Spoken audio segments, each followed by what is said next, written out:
주시면 참고하도록 하겠습니다. 그러면 이제 현안 토의를 진행하겠습니다. 형사 미성년자 연령 기준 공론화 결과에 보고에 대해서 성평등가족부 장관께서 발제해 주시기 바랍니다. 네. 성평등가족부에서 추진한 촉법소년 연령기준 공론화 조율 결과에 대해 보고드리겠습니다. 먼저 추진 배경입니다. 최근 촉법소년 범죄 증가에 따라 형사 미성년자 연령을 존중해야 한다는 의견이 제기되고, 이에 따른 찬반이 대립함에 따라 논쟁점을 정리하고 다양한 의견을 수렴하기 위해 지난 2월 말 사회적 공론화를 시작하였습니다. 주요 추진 사항입니다. 법무부, 교육부, 경찰청 등 관계부처와 전문가가 참여하는 사회적 대화 협의체를 구성하였으며, 지난 4월에는 시민참여단이 참여하는 양일간의 수기 토론회와 공개 포럼, 유엔 아동관리위원회 면담 등을 통해 다양한 의견을 수렴하였습니다. 주 결과입니다.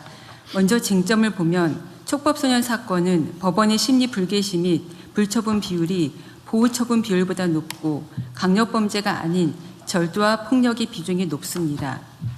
특히 촉법소년은 경찰에서 법원으로 바로 정권 송치되는 반면 범죄소년은 훈방 등이 가능하므로 단순 통계의 비교는 어렵습니다.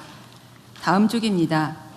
청소년의 형사책임 능력을 판단할 때 청소년기 정신적 발달 특성과 자기통제 능력을 고려해야 하며, 연령을 하향하더라도 상당수는 보호처분을 받을 가능성이 높으므로 소년 보호처분에 대한 개선도 병행되어야 합니다. 참고로 소년의 연평균 수용률은 112%로 과밀화되어 있으며, 소년보호재판 담당 판사는 전국에 30여 명으로 연간 5만 건 이상의 소년 보호 사건을 처리하고 있습니다. 이어서 시민참여단 수기 결과입니다. 강력 중대 반복 범죄에 한하여 하향하자는 비중이 가장 높았으며 일괄 하향, 현행 유지 순으로 나타났습니다. 연령 하향 범위는 13세 미만으로 1살 낮추자는 의견이 가장 높았습니다. 특히 시민들이 중요하다고 본 결정 기준은 범죄 예방을 통한 사회 보호, 피해자 보호와 국가의 책임 있는 대응이었습니다. 다음 페이지입니다. 사회적 대화협의체 제도 개선 공고안의 주요 내용입니다. 시민참여단 수기 결과를 존중하되 연령 하향의 효과와 통계적 근거, 소년의 발달 특성, 보호 인프라 여건 등을 종합적으로 고려하여 신중한 검토가 필요하며 관련 제도 개선 사항을 함께 제시하였습니다. 초기 대응을 위해 촉법소년 경찰 조사 가이드라인 및 조사권 근거를 마련하고, 입원뿐만 아니라 통원 치료까지 가능하도록 치료 처분을 개선하는 등 보호 처분을 내실화하고, 보호 처분 시설 및 소년 분류 심사원 등 인프라 확충, 피해자 진술권, 열람 등사 등 피해자의 알 권리 보장 등을 위한 법률 개정을 권고하였습니다. 종합 검토 의견 및 추진 계획입니다. 시민참여단 수기 결과를 고려하여 강력 중대 범죄에 한해 연령을 낮추는 방안을 검토하되, 협의체에서 제시한 소년사법 체계 전반의 개선 대책을 병행 추진할 필요가 있습니다. 형법 및 소년법 등 관련 법률 개정을 추진하고, 범정부 추진 체계를 통해 보호처분, 교정, 예방 등 후속 제도 개선 과제를 긴밀히 논의해 나갈 필요가 있습니다. 이번 공론화 과정에서는 2달 동안 각계 전문가와 많은 시민 여러분께서 진지하게 참여해 주셨고, 언론에서도 개별 사건을 넘어 우리 소년사법 체계의 현황과 개선 방향을 함께 고민해 주셨습니다. 많은 시민들께서 이 문제를 이렇게 폭넓고 깊이 있게 사회적으로 논의한 것은 처음이라며 연령 하향 여부를 떠나 그 자체로 의미 있는 과정이었다는 말씀을 전해주셨습니다. 대통령께서 공론화의 필요성을 주문하지 않으셨다면 우리 사회가 형사 미성년자 연령이라는 하나의 제도를 넘어 청소년을 어떻게 보호하고 건강하게 성장하도록 도울 것인가를 함께 고민하는 출발점에 서지 못했을 것입니다. 나이라임 오렌지 나무라는 책에는 생업에 바쁜 부모의 방임으로 자신을 크리스마스에 태어난 악마로 여겼던 꼬마가 소년의 얘기를 들어주고 보듬어주는 이웃집 아저씨 뽀르뚜가로 인해 마음의 안정을 찾고 성장해 가는 이야기가 나옵니다. 이번 공론화 과정에서 우리는 그동안 소년 비행으로 보호 처분을 받았던 많은 소년들이 사회 곳곳에 있는 이런 뽀르뚜가의 도움으로 잘 성장하여 전문직, 공무원, 지역사회 일꾼으로 활동 중인 사실을 확인했습니다. 앞으로 성평등가족부는 관계 부처와 함께 소년 비행에 대하여는 엄중하게 바라보되 도움이 필요한 소년이 곁에서 이러한 사회적 논의를 바탕으로 청소년이 안전하게 성장하고 국민이 안심할 수 있는 사회를 만드는 데 최선을 다하겠습니다. 이상입니다. 네, 여기 우리 의견들을 좀 들어볼 텐데 핵심은 그런 거죠. 일괄적으로 낮추지 말고 중대범죄, 반복범죄에 한정해서 한 살만 낮추자. 네. 그 말이죠, 부분적으로. 뭐 다른 분들 의견 좀 한번 말씀해 보십시오. 의견 없어요? 너무 예민한 주제라서 나중에. 네, 그 토론 과정에서 교육부 같은 경우에는 좀 신중 검토, 신중한 아예 낮추지 말자. 네, 그것이 어느 정도의 교육적 효과가 있을까에 대해서 고민도 많이 했는데 긴 토론 과정을 성평등가족부와 같이 지켜보고 하면서 최종적으로 결론 내린 조건부의 하향한 방침에 대해서 적극 공감하고요, 동의하고 그럼에도 촉법소년 연령 하향 여부와 별개로 교육부에서는 원래 우리의 정책 방향인 그 교육과 회복이라고 하는 방향을 유지하는 가운데 우리 학생들이 특히 범죄에 빠져들지 않게 위기 학생의 조기 발견을 적극적으로 실시한다든가 경찰이나 병원 등 전문기관과 연계를 강화해서 학생의 회복 탄력성을 강화할 수 있는 교육 체계를 더욱 강화하는 방향으로 협력하기로 했습니다. 그러니까 그거는 뭐 부수적인 대책이고 핵심 쟁점은 촉법소년 나이를 하향하는 문제. 법무부에 저 하나 물어볼 게 있는데요. 예, 만약에 반복 범죄에 대해서 이제 나이를 낮추면 그러면 첫 번째 소위 초범 행위, 첫 촉법 행위에 대한 기록은 남아 있어서 확인이 가능한 겁니까? 이게 만약 그 심리하지 않는 걸로 결정돼 버리면 아예 3년이면 기록 자체가 없어집니다. 그러죠. 기록 자체가 없어져 버리잖아요. 그런데 반복 범죄인 걸 어떻게 확인하지? 뭐 그런 문제도 있고요. 일단 저희 법무부 의견을 좀 간단히 말씀드리면은 일단 두 가지 측면이 있는 것 같습니다. 일단 최근에 축법 소년들의 범죄가 증가되고 있고 그중에 이제 중대한 범죄가 증가됨에 있어서 이러한 범죄들이 형사처벌 대상에서 완전히 배제된다고 했을 때 국민적 불안감의 문제가 있고요. 또 마찬가지로 그 이면의 문제인데 또 촉법소년들이 요새 많은 정보를 갖고 있지 않습니까? 나도 뭐 촉법소년인데 나 처벌받지 않아. 이걸 악용하는 사례들 이런 것에 대한 국민적 감정이 있습니다. 두 번째로 법리적 측면에 있어서는 그 형사 미성년자 또는 촉법소년은 생물학적으로 일률적으로 책임 능력을 결정하고 있거든요. 그렇게 이렇게 예외적으로 이렇게 하는 경우는 오히려 그게 예외적인 겁니다. 그렇기 때문에 현재는 14세 미만으로 일률적으로 정해져 있는 그 책임 능력의 문제를 갖다가 범죄의 중대성이라든가 뭐 반복성 같은 것은 책임 능력과는 별개의 문제 아니겠습니까? 그리고 그 행위자의 속성과는 그 책임 능력은 그 행위자의 속성의 문제인데 범죄의 중대성이라든가 또는 뭐 이런 반복성 별개의 문제이기 때문에 이걸 해갖고서 부분적으로 또 예외적으로 몇 가지 범죄에 대해서만 하향한다는 것은 법리적인 문제가 좀 있다라는 그런 측면의 문제도 있습니다. 그리고 또 중대범죄를 갖다 어떻게 가르칠 건지 나눌 건지에 대한 쟁점도 남아 있습니다. 그래서 저희는 한 일괄적으로 해서 뭐 13세 미만으로 낮춘다고 한다고 하더라도 어쨌든 사안 하나하나에 따라서 개별적으로 판단해야 될 문제이기 때문에 그것이 남용돼 갖고 뭐 과도하게 처벌받는 소년들이 늘어날 것으로 보지는 않고 있습니다. 근데 이게 논쟁을 하자면 끝이 없는 의제에서 일단 팩트를 몇 가지 체크를 해봐야 될 것 같아요. 이제는 반복 범죄, 경미 범죄죠, 그러니까 중대 강력 중대 범죄를 왜 구분해놨나 모르겠는데 이건 좀 다른가요? 강력범, 중대범? 그러니까 이 부분에 대해서는 국회에서 범죄 형태가 예를 들어 뭐 살인, 강간 뭐 이런 유형. 그다음에 중대 범죄는 뭐 피해가 크다든지 뭐 이런 걸 말하는 뭐 예를 들면 폭행 사건인데 뭐 사람이 죽을 그러니까 뭐 중상의 결과가 나왔거나 어쨌든 뭐 중상의 결과가 생겼다든지 뭐 이런 중대 범죄는 그렇고. 하여튼 요거는 뭐 예를 들면 규칙이나 이런 걸 정하면 될 테니까.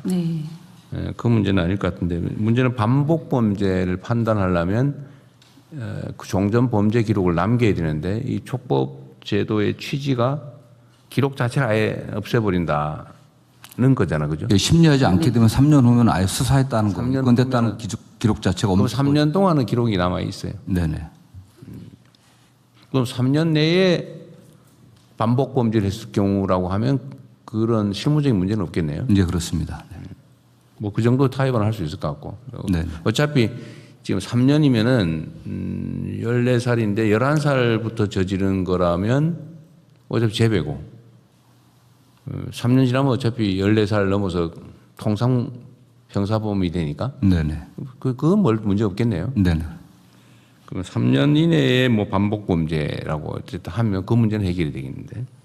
근데 강력범, 중대범을 어떻게 정할 거냐? 뭐 이거는 뭐 사회적 합의를 통해서든 어떻게 정하면 되긴 한데. 예, 그렇습니다. 문제는 일률적으로 낮출 거냐 말 거냐. 근데 낮춰야 된다는 거에 대해서는 별로 이견이 없는 것 같아요. 지금은 어떻습니까? 낮추면 안 된다. 현재 상태를 유지해야 된다. 그건 아닌 것 같죠. 예. 지금 자료를 보면 낮춰야 된다는 분들이 꽤 높은 비율로 나오고 있지 않습니까? 근데 그것은 이제 낮추면 안 된다. 낮춰야 한다. 낮춰야 한다. 별로 그거는 뭐 이견은 없으신 그러면 그 낮춘다. 이건 일단 정하고 두 번째로 일률적으로 낮출 거냐, 중대범죄로 낮출 거냐. 네. 일률적으로 낮춘다면 몇 살까지 낮출 거냐. 일률적으로 낮추는 거를 뭐 2살씩 하는 건 너무 과한 것 같긴 하네요. 지금 일단 만약에 논의한다면 1살 정도 일률적으로. 예, 그렇습니다. 예. 일률적으로 한다면 한 살. 근데 중대범죄에 대해서는 어떻게 할 거냐 그러면. 근데 요즘 실제로 저런 거 있지 않나요? 아니 뭐 물론 뭐 언론 보도라고 하는 게 약간 선정성이 있어서 극히 예외적인 경우가 주로 보도되긴 하지만 아까 본부장은 말씀하신 것처럼 나 처벌 안 받아라고 하면서 그 저지르는 장면도 있더라고요. 네. 그런 걸 보면 일정한 경우에는 1살만으로 부족하지 않나요? 예를 들면 12살인데 무슨 살인행위나 중범죄를 알면서 저지를 수도 있잖아, 그죠? 그럴 경우가 있을 수 있잖아요. 네, 그렇습니다. 네. 네.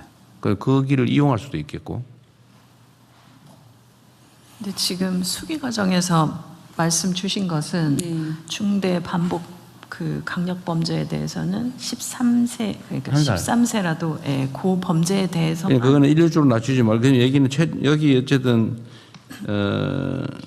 성평등 가족부 의견은 일률적으로 낮추지 말고 특정 범죄에 대해서만 1살만 낮추자 그 말이잖아. 네. 부분적으로 1살. 그렇습니다. 그 말이잖아. 부분 1살. 네, 부분적으로 네, 1살만 낮추자. 근데 그거 너무 미약하지 않냐 그런 생각이 드는 거죠. 그리고 전 세계적으로 12세 하는 경우도 꽤 많지 않나요? 12세, 13세. 네. 어쨌든 이런 쟁점이 있어요. 일률적으로는 낮추지 말자가 결론인데 지금은 의견은 그런 거죠. 일률적으로 낮추지 말고 중대 강력 반복 범죄만 1살 낮추자. 부분적으로 1살. 예, 그렇습니다.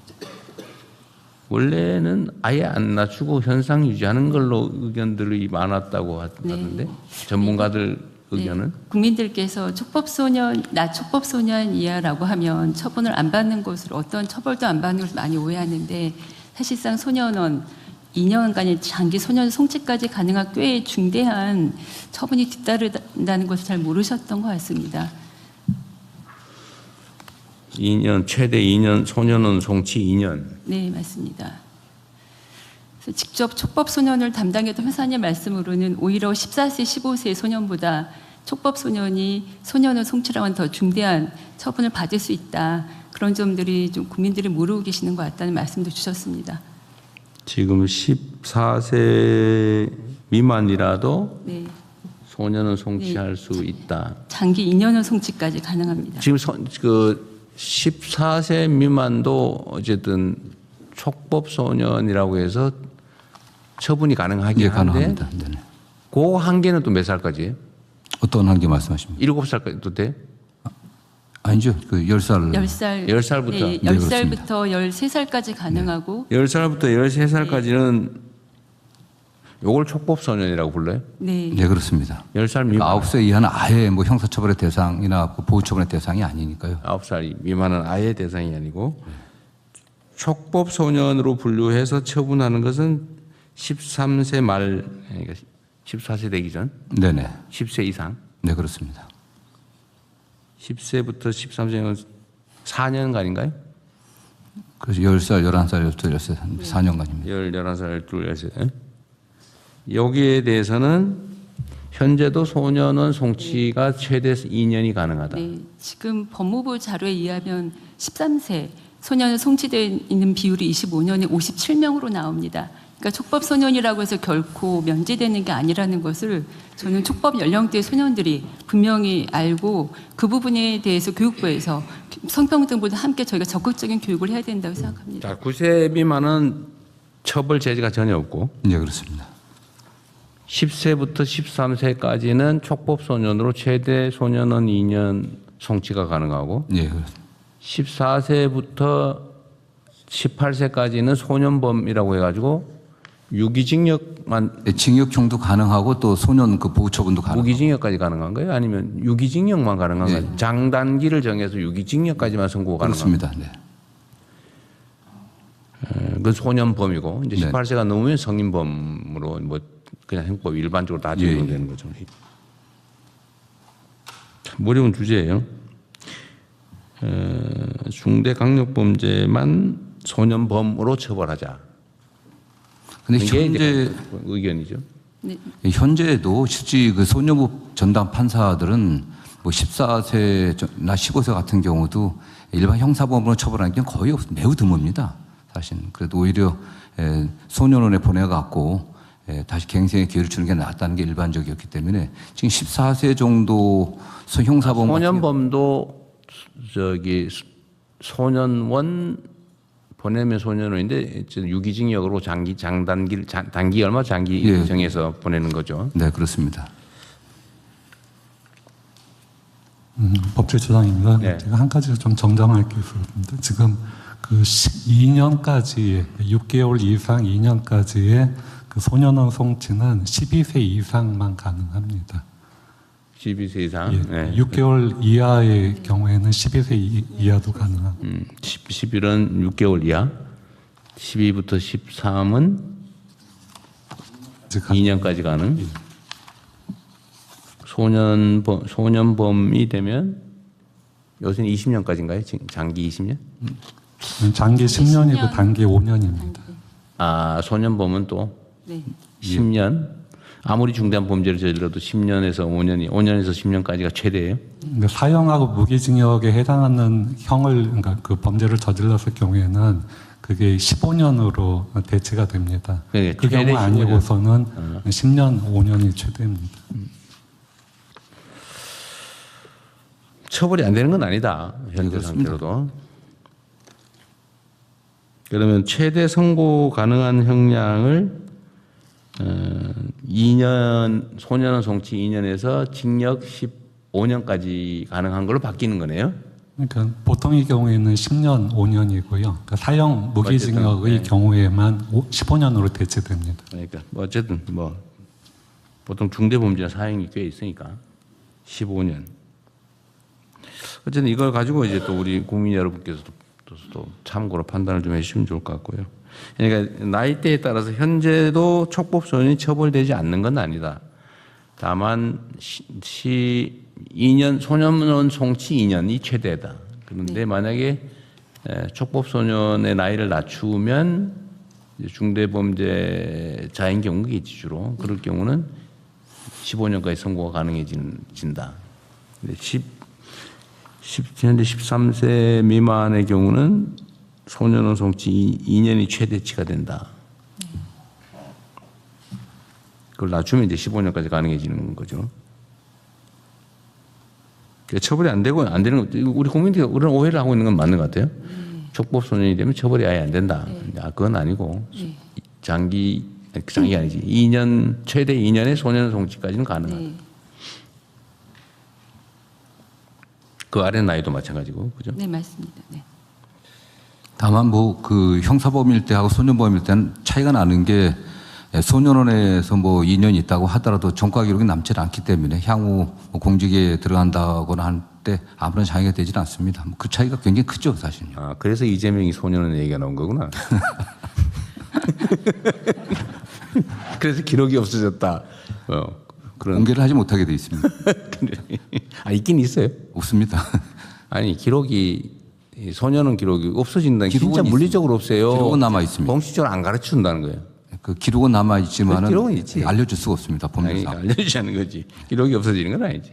네. 근데 촉법 소년 기록 자체를 없애버린다? 예, 그 축법 연령에 해당하는 아이들이 그 심리하지 않고서 그냥 종교를 그럴 경우에는 그건 아예 기록 자체를 기록 자체를 기록을 안 한다. 아니, 예. 있다가 3년이 지나면 3년 있다 없애버립니다. 물리적으로 지원합니까? 지웁니까?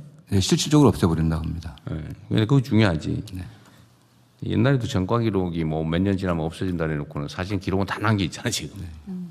근데 전혀 심리하지 않는 비율이 거의 한 뭐 47, 8%, 50% 육박할 겁니다, 지금요.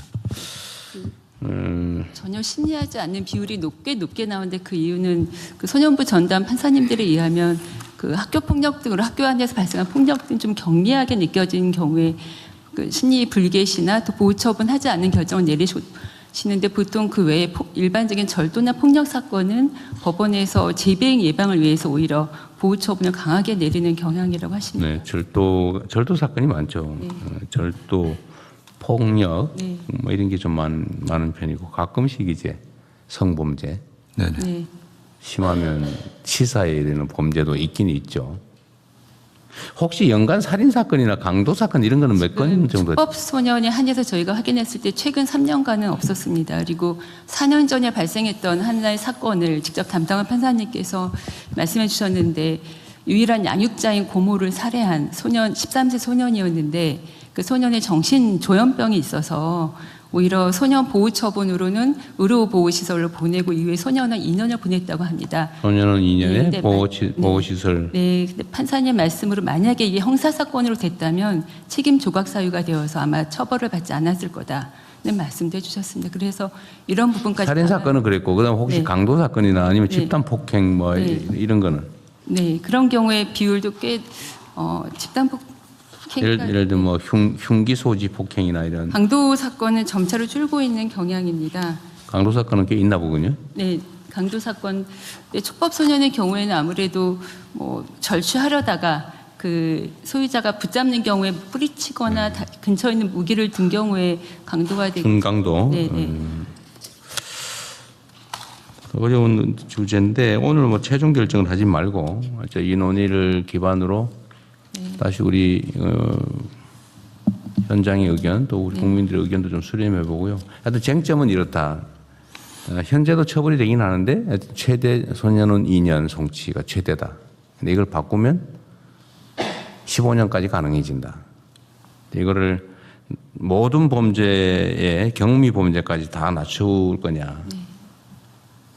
낮추면 이제 다 기록이 남는 거죠. 기록이 남아서 어디 뭐 약간의 감정적인 우발적 뭐 폭행 사건 이런 것도 일단 신고되면 뭘 기소유예라든지 하더라도 기록은 다 남게 되는데 촉법소년 상태면 없어진다.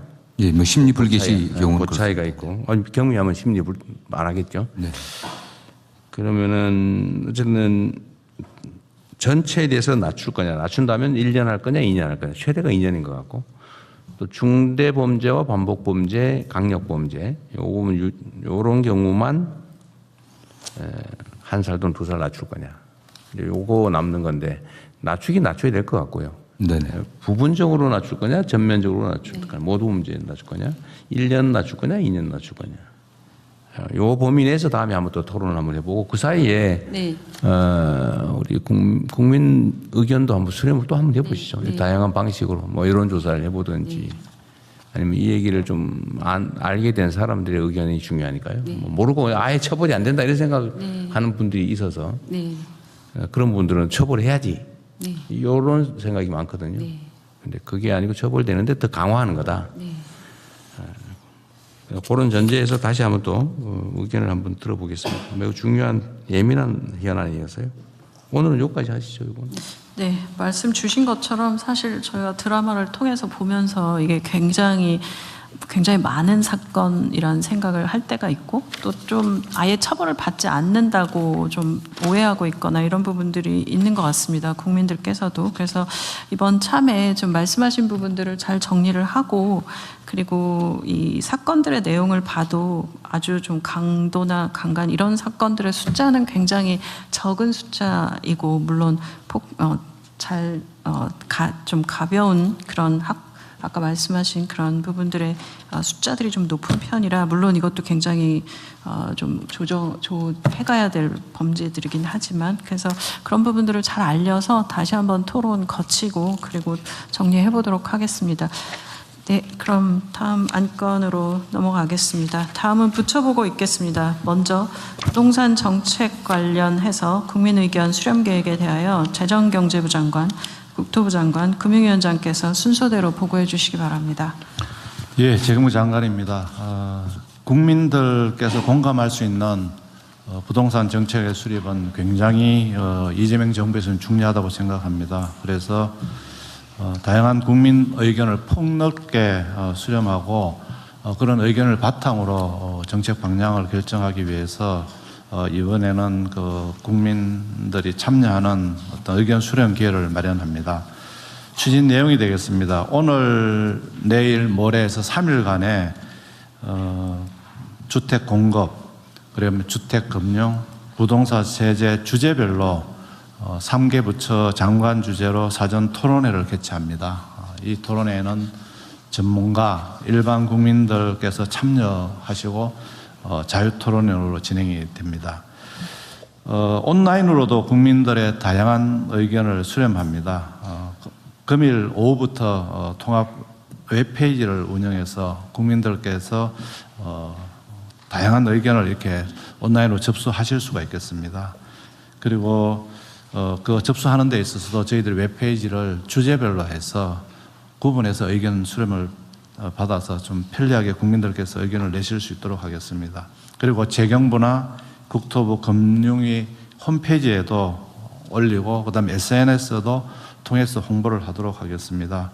금주에 이런 세 개 부처의 의견 수렴 절차를 거치고 나서 내주에는 대통령 주재로 대토론회를 개최하도록 하겠습니다. 그래서 나라의 주인과 함께 설계하는 대한민국 부동산 정책 청사진이라는 주제로 정부, 전문가들 그리고 일반 국민들이 참여해서 그 토론회에서는 사전 수렴, 의견 수렴한 결과에 대한 발표 그리고 분야별 전문가 자유토론 방식으로 진행을 하도록 하겠습니다.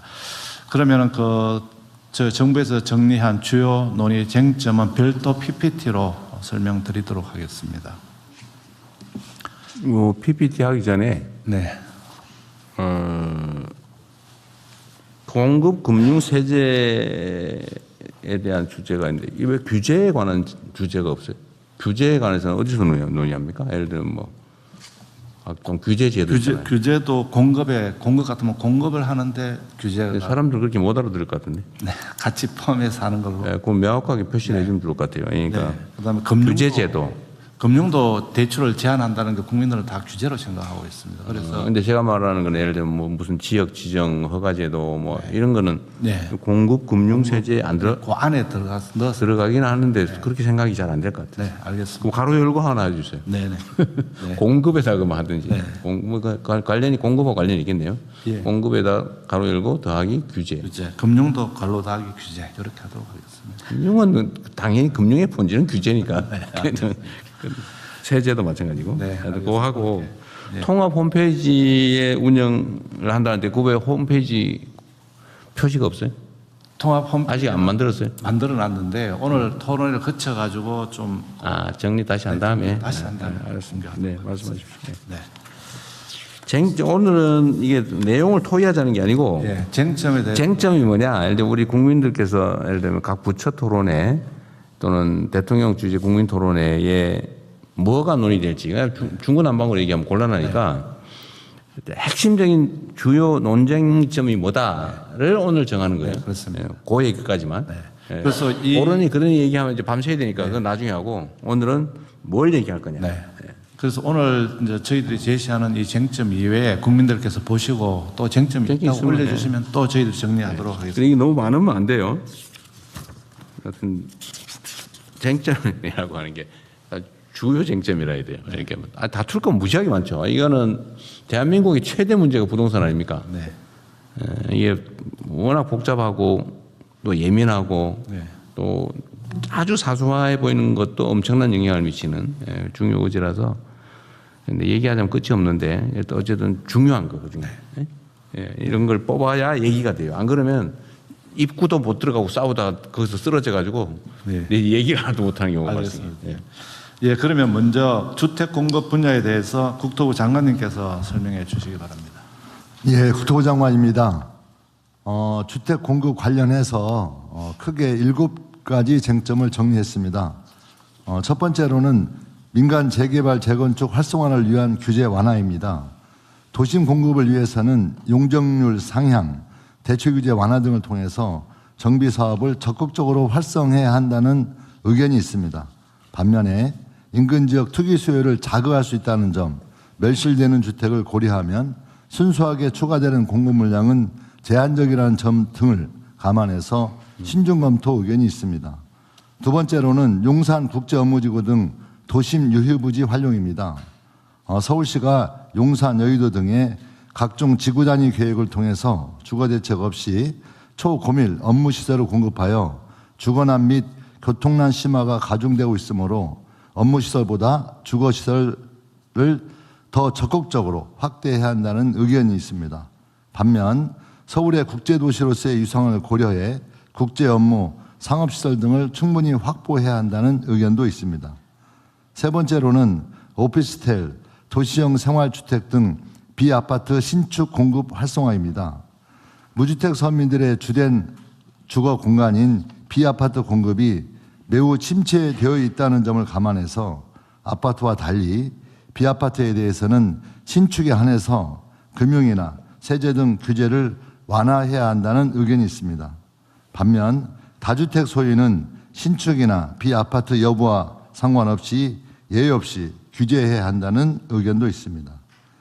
네 번째로는 도시 건축규제 유연화입니다. AI 혁명 등 시대 변화를 고려해서 공실 상가나 준공업지역 등을 주거 용도로 적극 전환해서 활용할 수 있도록 기존 도시의 건축규제를 유연화해야 한다는 의견이 있습니다.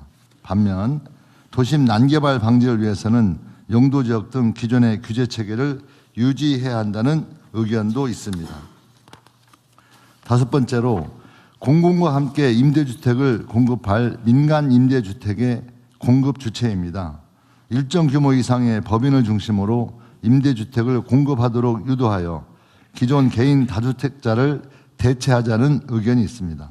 반면 전월세 시장 안정을 위해서는 소규모 주택은 개인 임대도 일정 부분 역할을 할 수 있도록 제도를 설계해야 한다는 의견도 있습니다. 여섯 번째로 공공임대와 공공분야의 공급 비중입니다. 목돈을 들여 주택을 구입하지 않고도 장기간 안정적으로 거주할 수 있도록 공공주택을 임대 중심으로 공급해야 한다는 견해가 있습니다. 반면 내 집 마련 수요를 충족하고 기존의 주거사다리 체계가 작동할 수 있도록 분양 중심으로 공급해야 한다는 의견도 있습니다. 마지막으로 수도권 수요 분산입니다.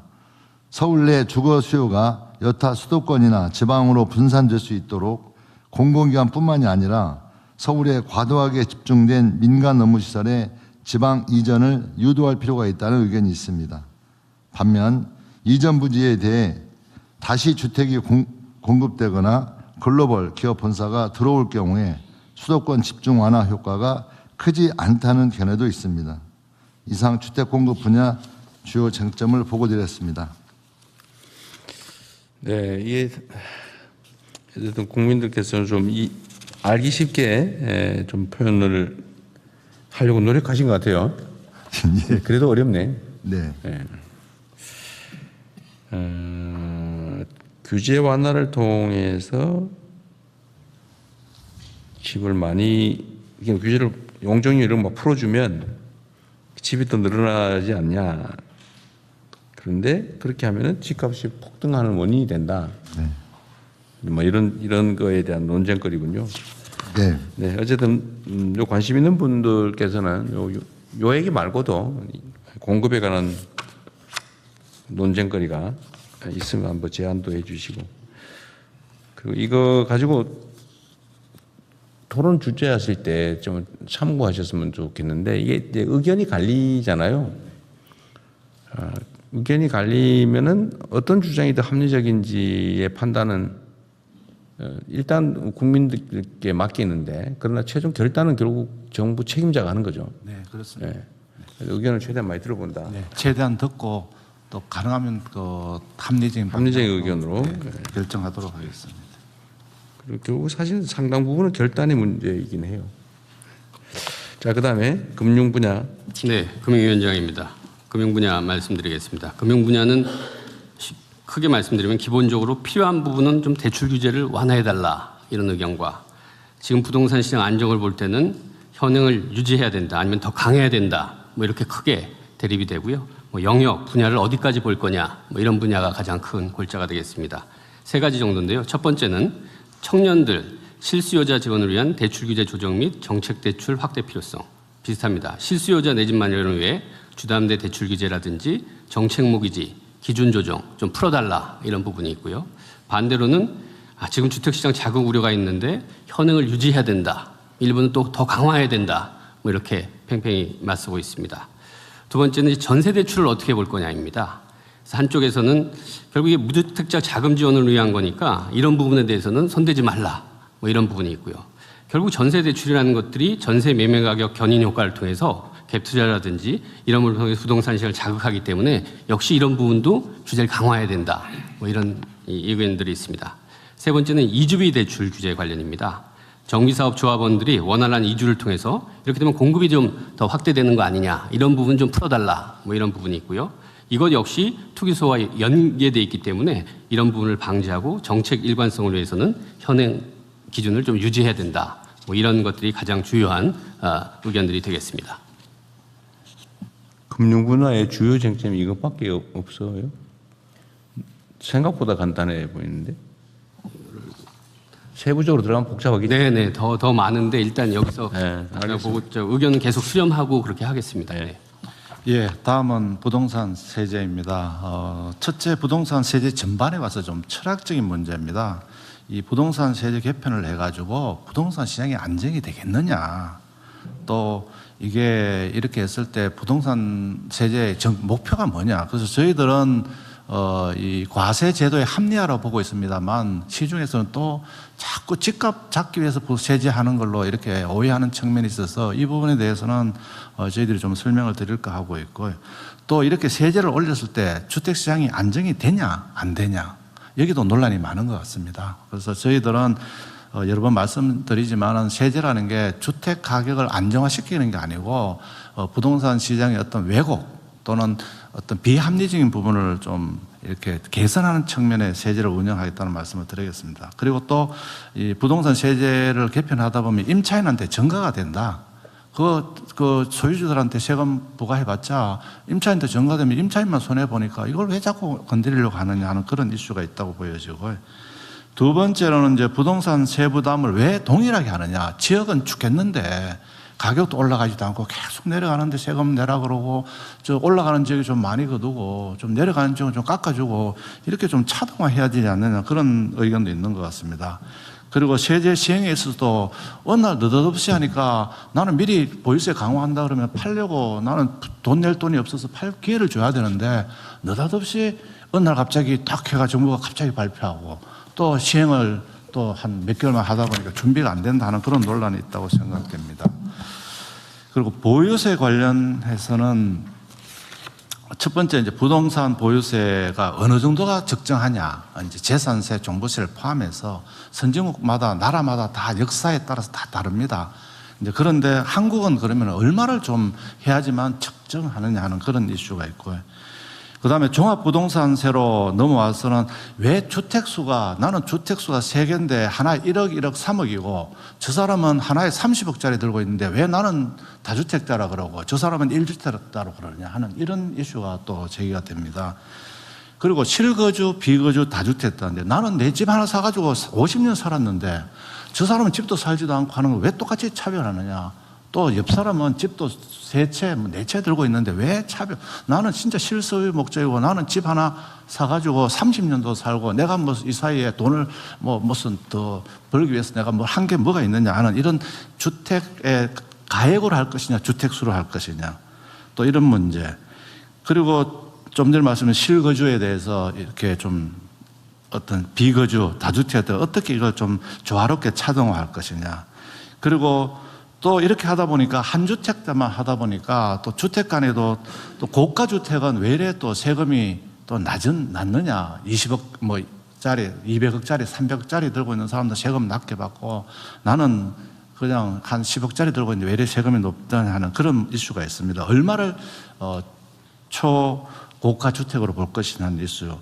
그 다음에 종합부동산세는 이 부동산에 대해서 세금을 거두는데 왜 엉뚱한 데 쓰느냐. 좀 주택을 늘린다든지 이 주택 임대차 시장을 어떤 뭐 개선한다든지 이런 데 좀 써야 되지 왜 다른 쪽에다 쓰느냐 하는 그런 이슈가 있다고 보여집니다. 다음 쪽입니다. 양도세입니다. 양도세 같은 경우도 장기 보유 특별 공제에 있어서 실거주한 사람은 내가 올해 실제 거주해서 장기로 이렇게 혜택을 받아야 되는데 비거주하는 경우 어떻게 똑같을 수 있느냐 하는 그런 이슈가 있고요. 그다음에 또 초고가 주택은 장기 보유 특별 혜택을 80% 해주다 보니까 그 양도 차익에 대해서 너무 80%를 빼주고 나니까 세금을 좀 적게 낸다는 그런 또 얘기도 있습니다. 그리고 양도세 자주택자 중과 제도를 좀 너무 갑자기 이렇게 폐지하다 보니까 8개를 놓쳐가지고 또 한다는 그런 유지의 필요성도 제기가 있고요. 특히 고령자들 같은 경우는 나는 지금 들어오는 세금, 수입도 없고 지금 집 하나 들고 가지고 20년, 30년, 40년 살았는데 여기다가 양도세 다 하고 나서 다른 데 가려고 그러면 집 하나 양도세 나오고 나면은 집도 못 사고 전세 자금 구하는데도 그렇게 넉넉하지 않다 이런 주장. 그리고 장기 거주자, 아까 말씀드린 장기 거주자에 대한 혜택은 있어야 되는 거 아니냐. 그리고 지방 이전으로 내가 수도권을 좀 벗어나서 지방으로 가려고 하면은 좀 인센티브를 줘야지 내려가지. 그렇지 않고 뭐 인센티브 없으면은 수도권에 계속 살려고 하는 이제 그런 부분에 특례 필요성도 얘기가 되고 있습니다. 그리고 보유세 관련해서 양도세를 올리면은 보유세를 올리면은 좀 양도세는 깎아줘야지 되지. 보유세도 올리고 양도세도 올리고 하면 내보고 죽으란 말이냐. 나를 어떻게 하는 말이냐. 나는 모르겠다. 뭐 이런 식 또 얘기도 나오고 있습니다. 그리고 취득세 관련해서도 좀 작은 주택, 서민 중산층 이런 쪽은 좀 대폭 인하해주고 또 자주택자라든지 또 고가주택 같은 경우는 조금 높여서 차등화해야 되지 않냐 이런 쟁점이 있습니다. 그래서 저희들은 최대한 많이 이렇게 쟁점을 뽑았다고 생각합니다만 추가적으로 의견을 더 주시면 더 넣어서 하도록 하겠습니다. 우리 부총리님 말씀 들어보니까 요 얘기하는 데서 약간의 그 한쪽 편중이 있는 느낌. 그렇습니까? 아닙니다. 저는 본인의 노후를 대비한 뭐 그런 감정이 약간 한쪽에 들어있는 느낌이 싹 들었어, 그죠? 좀 느껴집니다. 아닙니다. 저는 공정하게. 사람이 그런 게 없을 수가 없죠. 아, 나도 집 하나 있는데 나중에 어떡하지? 뭐 그런 게 살짝 느껴졌다고 말이에요. 아이고, 죄송합니다. 어쨌든 이런 쟁점이 이렇다 그런 얘기죠. 주요 쟁점이니까. 근데 저기 나중에 우리가 한번 해볼 건데 내가 제일 궁금한 게 그런 거 하나 있어요. 우리 지금 실시간 누가 체크하고 있죠? 열심히 모니터링하고 있습니다. 네. 그 우리가 뭘 하냐면은 이쪽에 동의하면 1번 눌러주세요. 저쪽에 동의하면 2번 눌러주세요. 이런 거 많이 하거든요. 그 중에 딱 한 개만 해보고 싶은 게 하나 있는데 네.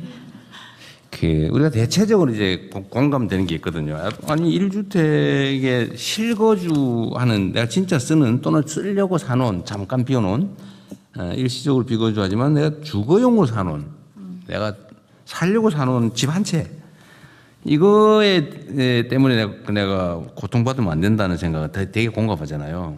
근데 그 중에 어떤 게 있냐면 소위 똘똘한 한 채 뭐 이래가지고 지금 아주 오랫동안 축적된 우리 사회 문제인데 여기는 통상적인 한 채는 모르겠는데 소위 초고가 막 100억 막 이래야 하는 집에 대해서 그 실거주 1주택이라고 거의 감면해주는 이거 똑같이 하는 게 맞냐 이런 논란이 있는데 그 제가 지금 혹시 방송 보시는 분 우리 국민 여러분 중에 제가 1번, 2번 누르기 한번 해보겠습니다.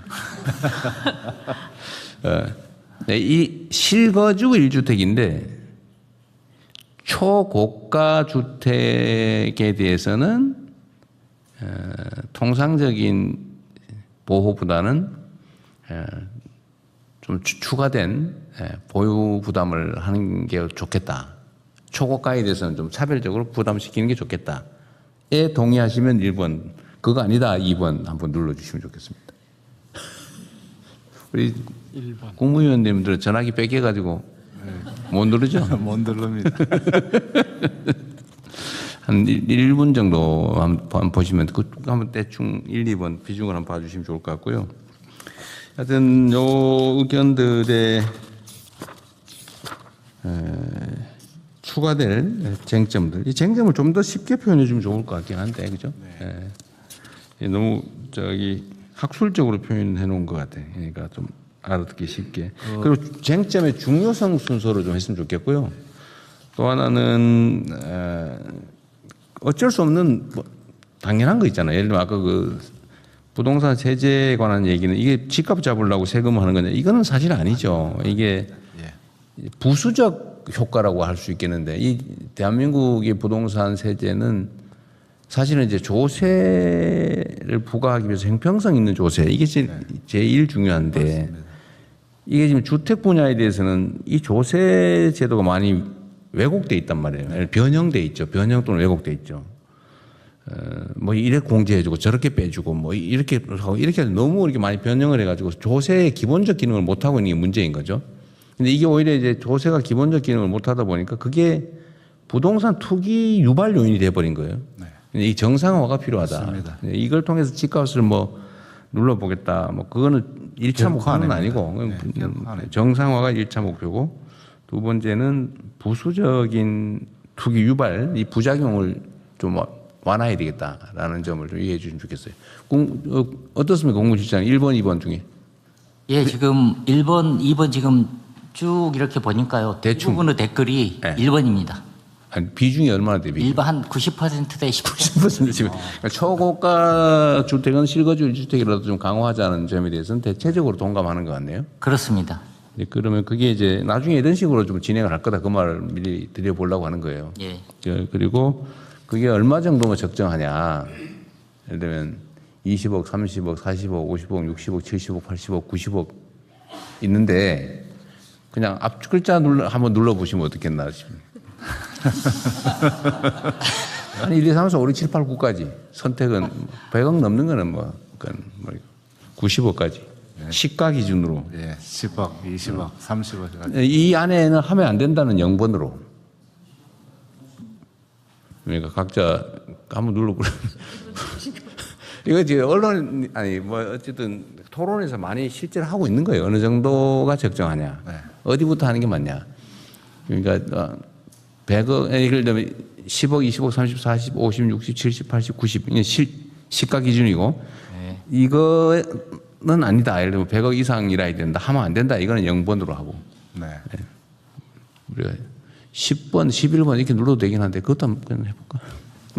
근데 그 안에 있을 것 같아요. 대충. 우리 국무조정실장님 이거 처음 해보죠? 저는 수없이 많이 했습니다. 잠시만 기다려 주십시오. 예. 근데 지금 어때요, 숫자는? 예, 지금 대충. 여러 가지 숫자가 있는데요. 여기 지금 예시로 지금 방금 부총리가 보고해 주신 게 30억, 50억, 지금 100억 등이라고 지금 예시가 돼 있지 않습니까? 그래서 예시를 보셨는지. 아니, 내가 지금 내가 다시 하는 게 뭐냐면 예. 초고가 주택에 추가 부담을 해야 된다는 건 대체적으로 의견이 예. 모아지는데 예. 이걸 얼마 이상을 초고가로해서 추가 부담을 시킬 거냐. 10억 이상 그렇습니다. 시가 기준으로 20억 예, 이상, 예. 30억 이상, 한- 이거를 1, 2, 3, 4, 5, 6을 하자 이 말이죠. 10억은 1, 일반. 50억은 5, 70억은 7, 60억은 6 이렇게 하자 그 말이죠. 예, 그런데 지금 1, 2, 3, 4, 5, 6, 7 이런 정도까지는 안 되고 대부분이 숫자를 써주셨는데요. 30억 써주신 분들이 많아요. 금액으로 썼어요. 예, 예. 제가 저기 30억 그렇게 시가기 예시를 하다 보니까 예. 이걸 보고 네, 그런 거. 대통령 말을 더 중시해야지. 확실히 30억 정도더라. 예. 우리 너무 가혹한데? 30억이면은 현재 공시 기준으로 하면 10몇 억밖에 안 되는 거 아닌가요? 공시로 하면 한 20억이고 과세 기준으로 하면 10몇 억밖에 안 되는 거 아니에요? 우리 국민들께서 너무 예, 지금 저기 국무회의를 보고 계시는 국민들이 많으시긴 한데요. 지금 대다수 국민들은 아니시기 때문에 실제로 이렇게 부처에서 의견을 수렴하는 과정. 그래도 그거 한 10,000명 보고 있을 거 아니에요? 폭넓게 해보면 조금 더 국민 의견을 정확하게 반영할 수 근데 있습니다. 그 중에 제일 많은 게 30억이에요? 그렇습니다. 의외네. 한 50억 할 줄 알았는데. 20억도 네. 꽤 많습니다. 20억도 많아요? 예. 그거 하면 우리 큰일 날 것 같은데. 네, 제가 드릴 말씀은 없는 것 같습니다. 여기 20억 넘어요? 집 없어 이제. 집 한 채 있습니다. 근데 20억 넘습니다. 네. 네, 자 여기까지 하고 이거는 더 넘어갑시다. 대통령 그럼 이 건은 사실 국민 대토론회가 있으니까 제일 위로 한번 올리셔서 토론회 일정을 다시 한 번만 그러시죠. 보여주시면 네, 좋겠습니다. 보여주십시오. 네, 총리님, 저 서울시장 말씀 좀 드려도 될까요? 지금 이 건은 그냥 국민 대토론회가 있으니까요. 그냥 요건으로 넘기면 좋겠습니다. 공급 관련해서 7월 14일 날 국토교통부 있고요. 금융 관련해서 7월 15일 날 금융위원회 있고 세제 관련해서 7월 16일 날 재정경제부 있습니다. 요건 관련해서는 국민 여러분들께서 정리 많이 참여하시고 의견 주시면 좋겠습니다. 시장님 주실 거는 서류로 받도록 하겠습니다. 예, 그러면 네, 방금 전에 이 부분에 대해서는 원안대로 접수하겠습니다. 총리님, 방금 전에 서울시가 준비한 보고서를 네네, 서면으로 정책실장님하고 국토부 장관님하고 부총리님께는 전달을 드렸습니다. 네네. 오늘 발언 기회를 안 주실 것 같으니까 그 보고서 내용으로 그럼 대체를 하겠습니다. 네, 잘 네, 참고하겠습니다. 그 보고서 혹시 내시면 서울시의 재건축 재개발이 현재 어떻게 진행되고 있는지 지금 일반적으로는 공급 물량이 많이 부족하다고 하는데 왜 그렇게 됐는지 현황 보고도 좀 넣어서 해주십시오. 네, 들어 있습니다. 네. 네, 그러면 원안대로 접수하겠습니다. 다음은 대통령님 나토 정상회의 참석, 몽골 국빈 방문 성과와 후속 조치 계획에 대해서 외교부 장관께서 보고해 주십시오. 네, 대통령님의 이번 나토 정상회의 참석은 대한민국이 32개 나토 동맹국의 안보, 방산 파트너임을 확실히 보여주는 계기가 되었습니다. 특히 대통령님께서는 서로의 안보를 더 강하게 만드는 한국과 나토 협력의 비전을 제시하셨고 나토 내 중견국과의 다층적 외교 안보 연대도 구축하셨습니다. 정부는 이렇게 넓어진 우리의 전략 공간을 활용해 나가고자 합니다. 우선 대통령님께서 나토 방산 포럼에서 제시하신 한 나토 방위산업 파트너십 2.0을 토대로 한 나토 방산 협력의 토대를 다져 나가겠습니다. 또한 한 나토 조달 기본 협상을 개시하여 세계 최대 규모의 방산 시장인 나토와의 협력을 추진하겠습니다. 또한 우리가 함께 쓸 수 있는 군수 물자의 공급망도 구축해 나가겠습니다. 쭉 내려가서 다음으로 다음 페이지입니다. 몽골 방문은 15년 만에 우리 정상의 국빈 방문이었습니다. 대통령님께서는 양국 관계의 황금 시대를 선언하고 우리의 신북방 정책과 몽골의 제3의 이웃 정책을 서로 연계하여 양국 간 전략적 동반자 관계를 한층 공고히 하였습니다. 양국은 한몽 포괄적 경제 동반자 협정을 원칙적으로 타결하고 2030년 수교 40주년까지 교역액을 10억 달러 달성키로 하였습니다. 이를 위해 핵심 광물 공급망 구축 등 경제적 상호 보완성에 기반한 실질 협력을 확대해 나가기로 하였습니다. 인적 교류 분야에서도 성과가 있었습니다. 운전면허 상호 인정 협정을 체결했고 인적 교류 증진 로드맵을 추진키로 하는 등 양국 국민의 교류 편의를 높이고 2030년까지 인적 교류 50만 명 시대를 열어가기로 하였습니다. 아울러 양국 문화원 설립, 교육 협력, 그리고 역사, 고고학 협력을 통해 미래 세대 간의 교류 기반도 넓혀가기로 했습니다. 또한 한반도를 포함한 영내 평화와 안정이 양국 공동의 이익이라는 데 뜻을 같이 했고 몽골이 우리 정부의 한반도 평화 실현 노력을 지지하며 남북 대화 재개를 위한 여건 조성에도 협력해 나가기로 했습니다. 그래서 향후 계획으로는 이번에 방문 성과의 후속 조치를 모든 부처가 관계 부처가 긴밀히 협의해서 국민이 체감하는 성과를 이루어내겠습니다. 이상입니다. 네, 이 후속 조치 내용 중에 뭐 다른 건 통상적으로 하실까 하는데 한국 나토 간 조달 기본 협정은 이제 협상을 개시하기로 했잖아요. 근데 요게 대체적으로 예상을 한다면 어느 정도 시간이 소요됩니까? 그렇게 오래 걸릴 것 같지는 않습니다. 기본적인 내용에 대해서 내가 이렇게 감이 전혀 없어가지고 열흘, 100일, 1000일 올해 안에는 끝내겠습니다. 올해 안에 알겠습니다. 아니 감이 전혀 없어서 알겠습니다. 네. 예, 지금 이제 대통령께서 해외 순방하시고 MOU를 많이 체결하시는데요. 제가 우리 경제 분야만 이렇게 뽑아보니까 한 100여 건이 됩니다, 지금까지. 그래서 앞으로 경제 분야는 적어도 저희들이 이제 그 유형별로 좀 MOU를 구분하려고 합니다. 단순한 형태의 MOU인지, 요거는 조금 더 진전시켜야 되는 건지, 요거는 성과를 내야 되는 건지, 이런 식으로 해서 유형별로 해서 성과가 날 수 있도록 하겠다는 말씀을 드리고요. 그다음에 두 번째로는 그 총리실에서 이 정부 업무 평가에 좀 반영하는 건 어떤가 싶습니다. 그래야지만 이게 그냥 MOU는 MOU다. 이게 이제 그동안에 뭐 묵시적인 어떤 또 그런 식으로 했거든요. 이번에는 좀 다르게 MOU에 대한 이걸 이행 진척도를 좀 평가에 좀 반영해 주시면 어떨까 하고요. 그다음에 세 번째 코트라 등 경제 외교 포털에서 우리의 성과를 좀 이렇게 상시적으로 이렇게 하고 진행 사항도 좀 해가지고 기업들이 또 알고 저런 걸 정부가 했으니까 우리도 이런 쪽을 좀 해야 되겠다 하는 이런 식의 성과를 어떻게 날 수 있는 부분은 재경부가 관련 경제 분야는 관련 부처들하고 이렇게 챙겨 나가도록 하겠습니다. 많은 협조를 해주시면 성과를 내도록 하겠습니다.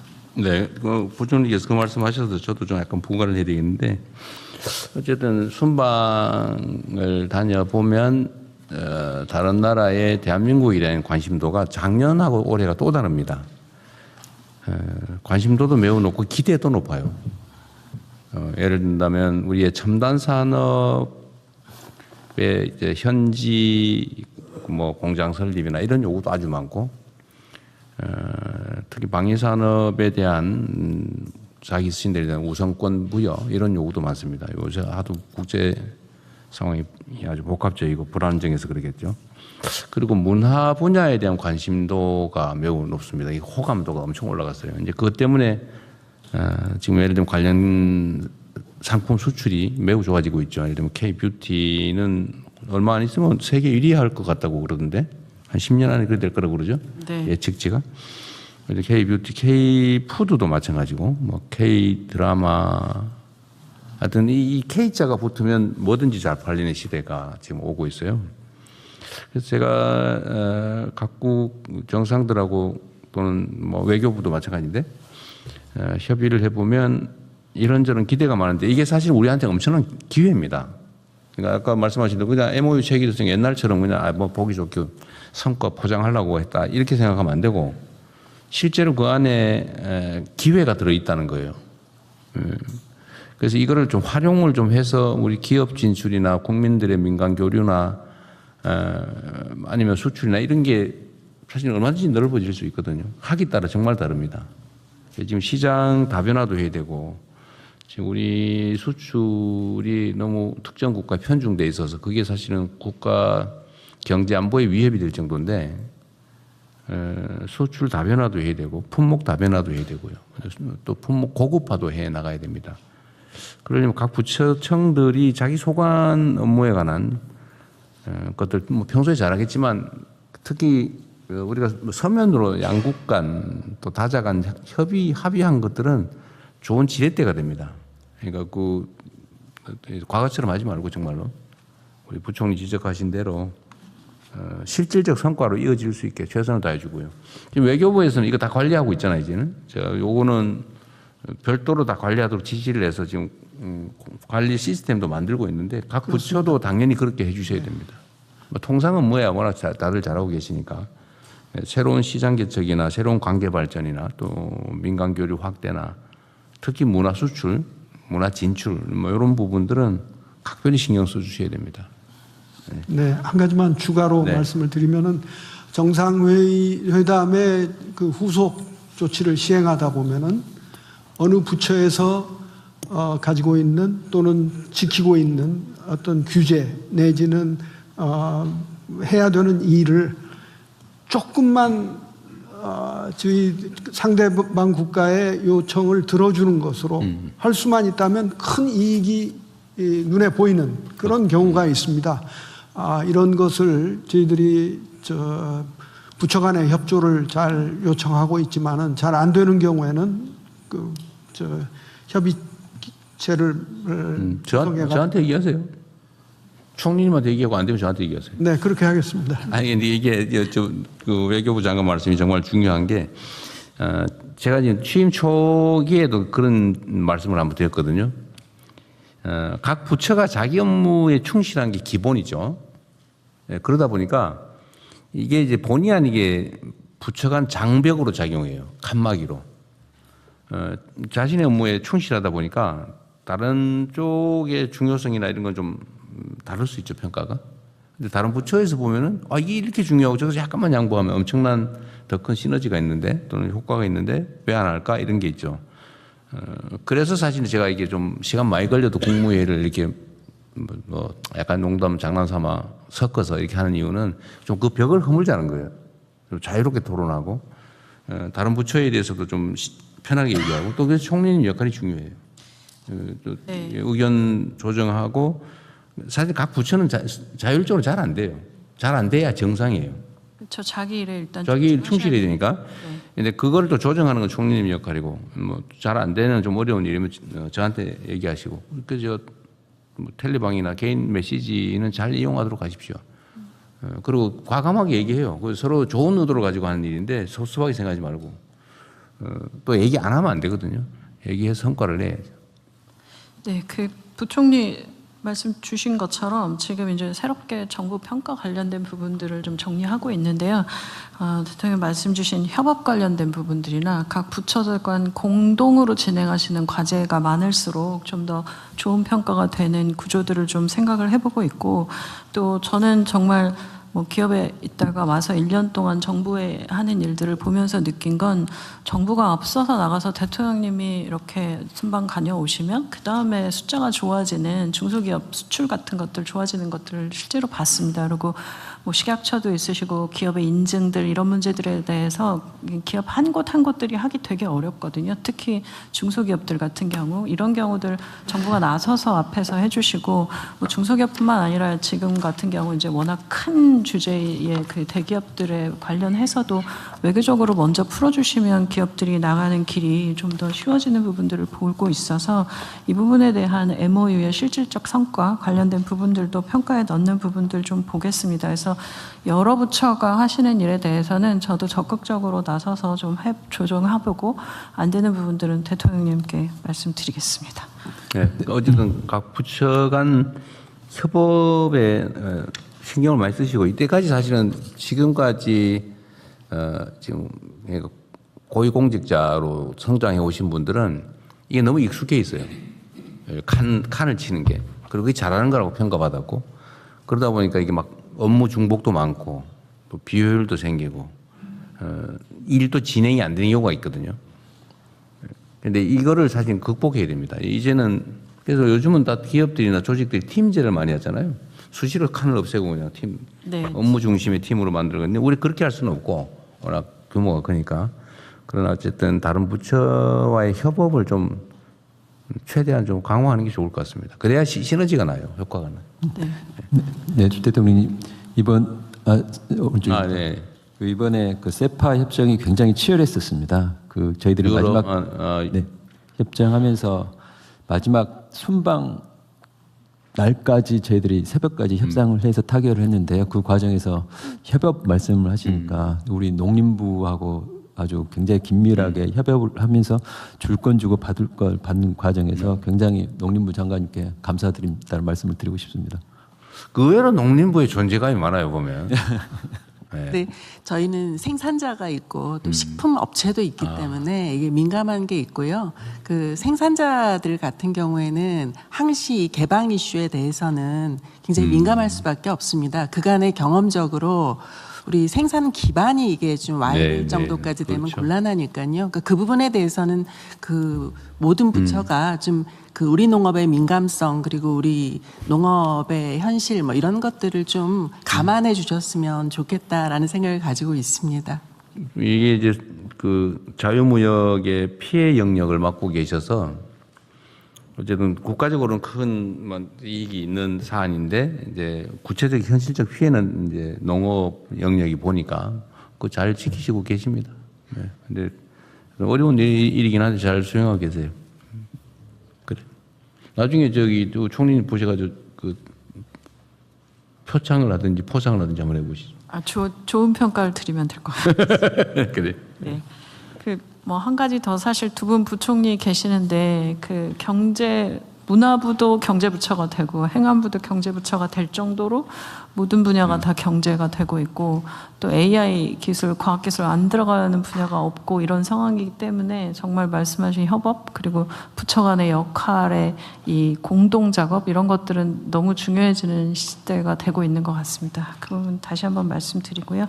네, 다음은 중동전쟁 관련해서 지금 다시 한번 비상의 시국으로 가고 있는데 비상 국정 운영 및 대응 현황에 대해서 재정경제부 장관께서 보고해 주시겠습니다. 예, 지금 장관입니다. 최근 또 미국 이란 간의 관계가 개선되는 조짐을 보이다가 무력 충돌이 재개되고 있고 미국 트럼프 대통령이 호르무즈 봉쇄하고 20% 통행 요원을 부과하겠다고 할 정도로 또 악화되고 있는 그런 상황입니다. 그리고 공동해사정보센터가 호르무즈 통과 선박의 위험도를 7월 7일자로 심각으로 이렇게 상향한 그런 상황입니다. 이에 따라서 유가는 브렌트유가 70불대 후반까지 갔다가 오늘 아침에는 80불대로 또 다시 올라갔습니다. 그리고 WTI 유가도 60불대 갔다가 또 다시 78불대까지 올라가는 이런 상황까지 또 유가가 또 반등하는 그런 모습을 보이고 있습니다. 환율은 SK 하이닉스의 그 미국 주식 예탁 정서 발행 등 여러 가지 상황에 따라서 1,490원 후반대로 이렇게 좀 보이고 있습니다. 이란 중동 전쟁에도 불구하고 좀 전에 대통령께서 말씀해 주신 바와 같이 이제 수출은 아주 호조세를 보이고 있습니다. 1월에서 5월 달까지 금년도 경상수지가 1,400억 불 정도가 되는데요. 작년에 연간 1,230억 불이었습니다. 그 1,230억 불도 역대 최대라고 했는데 그 역대 최대를 5개월 만인 5월 달까지 그것도 한 200억 불 가까이 초과해서 달성하는 이런 또 호조세를 보여서 감사를 드리고 있습니다. 원유는 7, 8월 달 전년 평균 대비 100%를 해서 7, 8월까지는 좀 괜찮습니다만 A주시에서 더 확보하도록 하겠습니다. 나프타는 7월 기준으로 100% 수준을 확보한 상황입니다. 그리고 휘발유나 경유 가격은 최고 가격제 인하 조치에 따라서 1,800원대로 하락한 그런 상황입니다. 그러나 이러한 측면에도 불구하고 여전히 그 물가 상승이 높은 수준이고 또 청년층을 중심으로 하는 고용이 어렵고 또 환율이 최근에 좀 낮아지고 있습니다만 높은 수준이고 금리도 또 올라갈 그런 가능성이 높은 상황이기 때문에 민생 경제의 최우선의 어떤 정책 우선순위를 두고 정책을 추진하도록 하겠습니다. 물가입니다. 물가는 지난번에 저희들이 민생 물가 대책으로 1조 원 이상을 투입하는 대책을 마련했는데 1차적으로는 신속 집행에 최선을 다하겠습니다. 그리고 9월 되면은 이제 추석이 다가옵니다. 추석 민생 안정 대책도 지금부터 추가적으로 좀 방안을 마련해서 적어도 하반기에는 평균적으로 물가가 3%보다는 떨어지도록 그런 범위 내에서 관리하도록 최선을 다하겠습니다. 공급망 같은 경우는 좀 전에 보고 드린 바와 같이 원유나 나프타는 좀 상황이지만 여전히 좀 불확실성이 있기 때문에 긴급 수급 조정 조치를 연장하고 또 매점 매석 금지 조치도 연장하는 등 최대한 안정화되도록 하겠습니다. 그리고 품목별로 국내 생산 촉진이라든지 비축 확대라든지 해외 생산 기반 마련이라든지 수입 다변화 등을 통해서 이번 기회에 K 공급망을 근원적으로 좀 안정화시키는 노력을 하도록 하겠습니다. 고용은 어제 대통령 모시고 제가 청년 대책을 발표하면서 청년 전문 인력을 20만 명 이상 양성하고 또 민간 공공의 20만 개 일자리 그리고 또 창업 10만 개에서 30만 개 이상의 일자리 창출을 했습니다만 이에 더해서 또 더할 것이 없는지 찾아서 청년 일자리 회복 방안을 또 마련토록 하겠습니다. 뭐 이쪽 부분은 아무리 해도 부족하다고 저희들 생각하고 있습니다. 환율 금리 관련해서는 원화 국제화 로드맵을 지속적으로 추진하도록 하겠습니다. 7월 달에 발표하고 그러면서도 리스크 관리에도 최선을 다하겠습니다. 금리 상승 기대감에 따라서 중소기업이나 소상공인들의 어려움을 감안해서 취약차주 금융부담 완화 방안도 현재 마련 중에 있다는 보고를 드리겠습니다. 정부는 민생이 제1번 중에 1번이라는 그런 경각심을 가지고 최선의 노력을 다해서 정책을 마련하고 또 밤을 새워서라도 또 실행을 하도록 하겠습니다. 이상 보고를 마치겠습니다. 지금 석유 가격 최고 가격제를 계속 유지하고 있는데, 지금 현재는 휘발유가 평균이 1,879원, 경유가 1,864원이라는 거잖아요. 이게 지금 전쟁 전에는 1,600원대.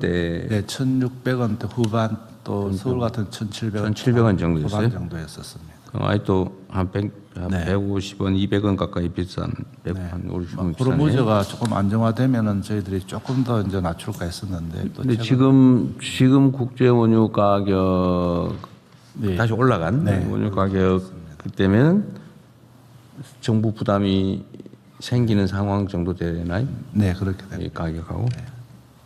어쨌든 지금 전 국제적인 평가로는 어쨌든 석유 제품 가격 관리가 우리 물가 안정에 크게 도움이 됐다고. 크게 도움이 되고 한국은 어떻게 그렇게 석유도 안 나는 나라가 잘 관리하고 있느냐 하는 이런 데 대해서 관심을 굉장히 많이 가지고 있습니다. 근데 기재부 장관이 잘했어요. 그렇죠? 아니, 대통령이 잘했어요. 그렇습니다. 총리님이 잘했어요.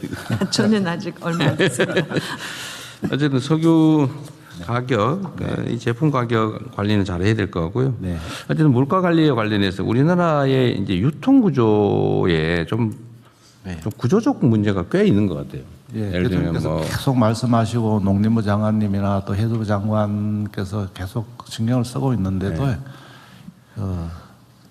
뭐 국민들이 체감하기는 아직 조금 부족하고. 그러니까 공정거래위 역할도 매우 중요하고 전에 할당관세 이런 거 제대로 되는지. 그러니까 이게 물가가 어떤 한두 가지 특별한 원인 때문에 문제가 많이 생긴 게 아니고 사실 이 자잘한 많은 문제점들이 중첩이 돼가지고 이 대한민국이 전 세계에서 물가가 뭐 제일 비싼 축에 속한다. 서울 물가가 전 세계 도시 중에 제일 비싸다. 뭐 이런 얘기까지 나오는 상황 아닙니까? 그거는 아닙니다. 그 정도는 아니에요? 아닙니다.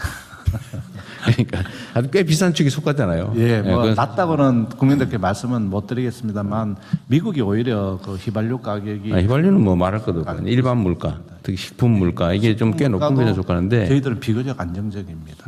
특정 물가 당국이라서 이렇게 얘기하는데 어쨌든 이게 이제 공정거래위든지 관련 부처에서 매점 매석 문제나 아니면 부정 경쟁 담합 그다음에 유통 구조 문제, 또 독과점화 문제, 전에 생리대 문제 같은 것도 그렇잖아요. 그러니까 싼 제품 아예 생산 안 해버리고 비싼 것만 하니까 어쩔 수 없이 사는 건데. 네. 그리고 생리대도 100원짜리 또 나왔잖아요, 그죠? 개당 100원짜리도 나왔는데 손해 안 보니까 하겠죠. 100원 해도. 저가 생산에 업체가 살짝 부담은 되고 있다고 합니다. 살짝 고유가 시대에서 사실. 그거는 있지만 네네. 그렇다고 해서 뭐 계속 손해 보면서 생산 판매하지는 않겠죠. 네, 맞습니다. 그래서 그것도 손해는 아니니까 할 텐데, 하여튼 이런 식의 좀 각 분야의 각 부처청이 할 수 있는 최대치를 해줘야 그나마 조금씩 낮아지는 거죠. 물가 0.5%가 우리 서민들한테는 큰 부담인데, 하여튼 전체적으로 조금씩 정리를 해서 상승 요인을 제거하면 0.1, 0.2 이렇게 낮아지는 거잖아요. 사실 우리가 이렇게 악착같이 공정거래위에 뭐 담합이나 독과점에 의한 폐해를 막 엄청나게 압박하고 하니까 이 정도 유지하는 거지. 아니었으면 사실 물가 상승률은 엄청 높아졌을 거예요. 그러니까 앞으로 조금 더 각 부처청들이 신경 써주면 좋겠습니다. 대통령님, 저 한 말씀만 드리겠습니다. 네네. 오시픈 부장관입니다. 지금 사실 농산물 물가가 너무 농업인들 입장에서는 너무 저렴한, 공급자 입장에서 지금 너무 공급자 저렴하고. 입장에서는 네. 예, 그러니까 중동 전쟁 때문에 자재값은 사실 올라가고 인건비도 올라갔는데 국민들은 사실 농산물은 늘 쌌으면 하는 바람이 있고 그렇죠. 지금 이번 철에는 굉장히 농산물이 너무 많이 풍작이었다면서요. 풍년이고 그러니까 가격이 너무 낮습니다. 그래서 생산자 입장에서는 사실 이 어려움을 많이 호소하고 있어서 이 부분에 대해서 우리 국민들께서 농산물 소비도 좀 많이 해주셨으면 좋겠고요. 정부에서도 좀 이 부분을 배려하는 것이 네. 필요하지 않나 싶습니다. 그러니까 사실은 농식품부 장관님의 이제 역할도 기대되는 바인데, 이게 이제 우리 소비자, 도시의 소비자인 국민들께서는 이거 왜 이리 비싸? 이렇게 생각이 되고, 농민들은 왜 이렇게 싸? 근데 농산물 생산 현지 가격이 떨어져도 이 소비 가격은 안 떨어진단 말이에요. 맞습니다. 그러니까 이게 괴리가 되는데, 어쨌든 이거를 이 유통 구조를 뭐 지금 최선을 다하고 있는 건 그 작업도 하고 알지만 있습니다. 유통 구조를 근본적인 계획을 좀 해야 된다니까요. 예. 어쨌든 이게 좀 힘들더라도 네. 이런 기회가 잘 안 옵니다. 안 그러면 이 저항 때문에 쉽지가 않은데 또 유통 구조 개혁에도 좀 신경 쓰시고, 예를 들면 구조적으로 뭐 계약 재배라든지 아니면 직거래나 이런 거 늘려야죠. 요즘 많이 늘어나긴 하거든요. 맞습니다. 근데 이 시장 가격하고 이 공급 현지 생산지 가격이 너무 괴리가 크고 생산지 가격이 너를 뛰는데 소비 가격이 계속 올라가기만 한단 말이에요. 예, 그래서 그걸 좀 제도적으로 좀 어느 구간 정도에서 움직일 수 있도록 그렇게 해야 될 듯합니다. 장관님이 좀 더 열심히 다니시긴 하던데 좀 더 열심히 다니셔야 될 것 같아요. 알겠습니다. 네. 구조적인 문제 해결 필요하면 유통 라인들을 다 민간에다 너무 과의존하는 거 아니냐. 농업은 사실 전략 산업이잖아요. 이게 시장에만 맡겨서 될 영역이 아니거든요. 전략 안보 산업이기 때문에 필요하면 정부가 좀 책임을 지는 투자를 하든지, 지금 농협에다 거의 맡겨놓은 상황인데, 정부가 예를 들면 뭔가 유통구조 개선에 좀 비용을 지출하든지 시스템에 참여를 하든지 그런 것도 해야 되지 않을까 싶어요. 너무 돈을 안 들여서 그런가요? 아, 기획 넘어가 있구나. 필요하면 정말 투자도 좀 해야 됩니다. 그 농업 유통 개선에 민간에만 맡겨서 될 일이 아닌 것 같다. 농식품부하고 잘 상의하겠습니다. 네, 그러십시오. 좀 방법을 좀 찾아보시죠. 모두가 억울하잖아요. 그러면 안 되지.